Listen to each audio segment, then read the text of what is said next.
Telah lama Mami tak hantar sekolah. Oh, masa tu Bella nangis.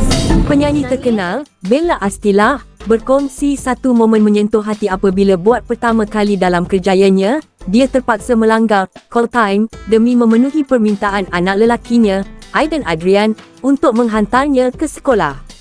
Menurut Bella, permintaan itu datang secara tiba-tiba daripada anak sulungnya yang berusia 9 tahun. Rupa-rupanya, si kecil itu merasakan ibunya sudah lama tidak meluangkan masa pagi bersamanya seperti dulu. Kejadian berlaku ketika Bella terlibat dalam penggambaran muzik video lagu raya di Janda Baik, Pahang. Disebabkan permintaan tersebut, Bella tiba lewat hampir 2 jam ke lokasi penggambaran. Sehari sebelum penggambaran, Aiden telah menghubunginya dan bertanya tentang rancangan keesokan hari.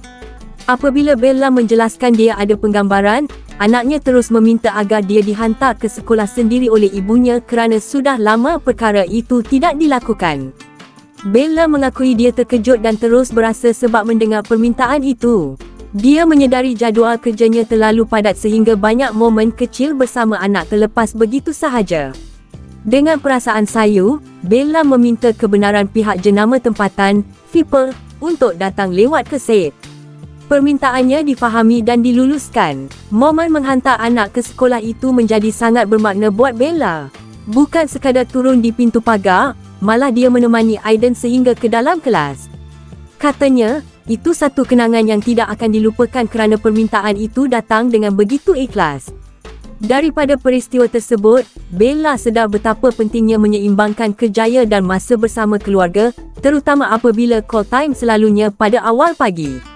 Dalam perkembangan sama, Bella turut melancarkan lagu raya solo pertamanya berjudul Ya Raya, hasil kerjasama dengan Universal Music Malaysia dan People, sekaligus menandakan satu lagi pencapaian baharu dalam perjalanan seninya. Momen kecil, tetapi besar maknanya, bila kerjaya dan kasih seorang ibu bertemu di satu titik yang sama. Telah lama Mami tak hantar sekolah. Oh, masa tu Bella nangis. And then Bella WhatsApp my manager, Nisa. Dia cakap Nisa dengan set. Thanks to people sebab faham. And I send my kids